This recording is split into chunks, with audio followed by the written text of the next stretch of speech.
Hello बच्चा party, क्या हाल चाल। स्वागत है आपका एक और नई वीडियो में। तो बच्चों, इस वीडियो में हम पढ़ने वाले हैं क्लास 6 मैथ्स अनुपात और समानुपात यानी कि प्रश्नावली 12.1 के कुछ सवाल। तो चलिए बिना किसी देरी के वीडियो की शुरुआत करते हैं। प्रश्न नंबर 8 क्या बोल रहा है कि एक वर्ष में सीमा 1,50,000 कमाती है और 50,000 का बचत करती है। प्रत्येक का अनुपात निकालिए। यानी कि सीमा जो है एक वर्ष में 1.5 लाख कमाती है और उसमें से 1 लाख तो खर्च कर देती है और 50,000 का बचत करती है, तभी तो 1.5 लाख हुए ना। तो अनुपात किसका निकालना देखते हैं। सीमा द्वारा की गई वे और उसकी बचत का। पहले सीमा द्वारा की गई वे कितनी है, तो वे है उसकी 1 लाख, ठीक है। और उसकी बचत बचत कितनी करती है, 50,000 का वो बचत करती है ए पार्ट में। अब जो कट रहा है उसको काट दो, यानी कि 0 से 0 काट दो, फिर 0 से 0 काट दो, फिर 0 से 0 काट दो, फिर 0 से 0 काट दो। और अगर इसको अगर सोल्व करेंगे 5 के भाग से, तो ऊपर तो आएगा 2 और नीचे आएगा 1, यानी कि इसका रेशियो कितना आया, 2:1, ठीक है। अब बी पार्ट क्या बोल रहा है कि सीमा द्वारा की गई बचत और किए गए वे का, यानी कि उल्टा कर दो। तो बी पार्ट में ए पार्ट में क्या था, 2:1 था, और बी पार्ट में क्या आ जाएगा, 1:2 आ जाएगा। बहुत सिंपल सा सवाल है। अब क्वेश्चन नंबर 9, एक विद्यालय में 33 विद्यार्थी हैं और 102 शिक्षक है। शिक्षकों की संख्या का विद्यार्थियों की संख्या से अनुपात निकालो। शिक्षक कितने हैं, शिक्षक हैं 102 और विद्यार्थी कितने हैं, 3300। मैंने पहले भी बोला था, उस समय जो पहले पूछा जाता है उसको ऊपर लेते हैं और जो बाद में पूछा जाता है उसको नीचे लिखते हैं। इससे पहले क्या पूछा था कि शिक्षकों की संख्या, ऊपर लिख दिया शिक्षकों की संख्या, फिर नीचे लिख दिया विद्यार्थियों की संख्या, ठीक है ना। अब इसको अगर हम काटे तो वो हाईएस्ट कॉमन फैक्टर कौन सा है, तो वो 6 फैक्टर है। ऊपर तो आ जाएगा 1 और 7 42, ऊपर आ जाएगा 17 और नीचे आ जाएगा, इससे आगे ये हल नहीं होगा। अब अगर इसको हम रेशियो के रूप में लिखे तो क्या आएगा, 17:550, ठीक है बच्चों। क्वेश्चन नंबर 10 क्या बोल रहा है कि एक विद्यालय में 4320 विद्यार्थी में से 2300 लड़कियां हैं, अनुपात निकालो। किस किस का अनुपात निकालना है ये देख लेते हैं। ये क्या बोल रहा है कि लड़कियों की संख्या और कुल विद्यार्थियों की संख्या का, यानी कि लड़कियां कितनी है 2300, ऊपर लड़कियां लिख लेते हैं अपन 2300 और डिवाइड कर देते हैं कुल विद्यार्थी कितने 4320। अब 0 से 0 काट दो और इसको अगर हम 2 के भाग से डिवाइड करें तो ऊपर तो आ जाएगा 115 और नीचे आ जाएगा 216। अब इससे आगे ये डिवाइड नहीं होगा। अब अगर हम इसे रेशियो के रूप में लिखें तो क्या आ जाएगा, 115 रेशियो 216, ठीक है।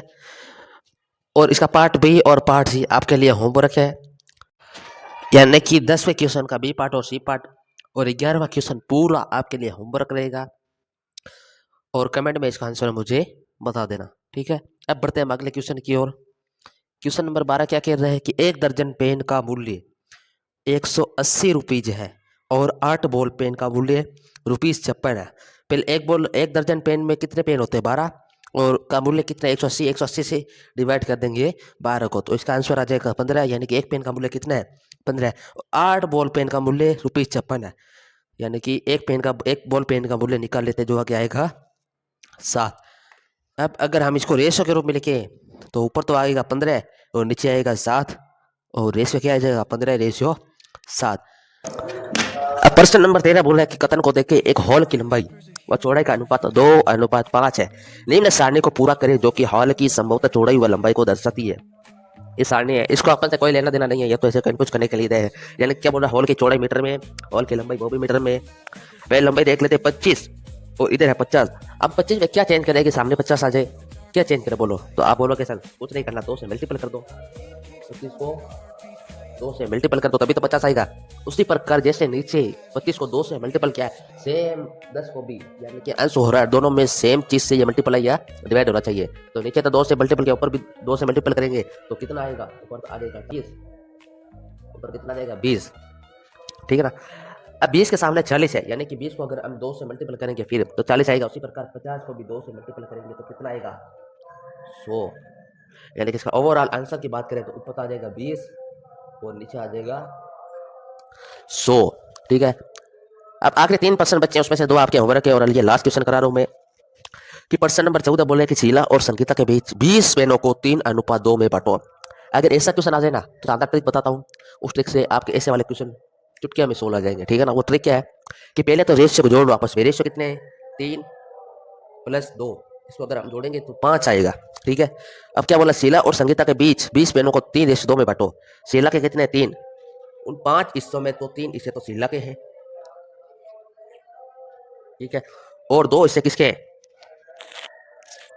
संगीता के। शीला को मिल गया 3, 5 में से 3 ऐसे, उसको अगर हम मल्टीपल करेंगे 20 पेनों से, क्योंकि 20 पेन बांटने ना, तो 20 से मल्टीपल करेंगे तो ऊपर तो आ जाएगा, ये 5 के भाग से कटेगा 4, ऊपर आ जाएगा। शीला को 12 पेन देंगे और संगीता को 5 में से 2 पेन देंगे, यानी कि मल्टीपल कर दो 20 से, और ये आएगा 4, यानी कि संगीता को 8 पेन देंगे। तो ये बहुत इजी सवाल था बच्चों। अगर यहाँ तक वीडियो पसंद है तो वीडियो को लाइक जरूर कर देना, चैनल पर नए हो तो चैनल को सब्सक्राइब जरूर कर देना। हाँ, मिलता है किसी नेक्स्ट वीडियो में, किसी नेक्स्ट टॉपिक के साथ, तब तक के लिए बाय बाय।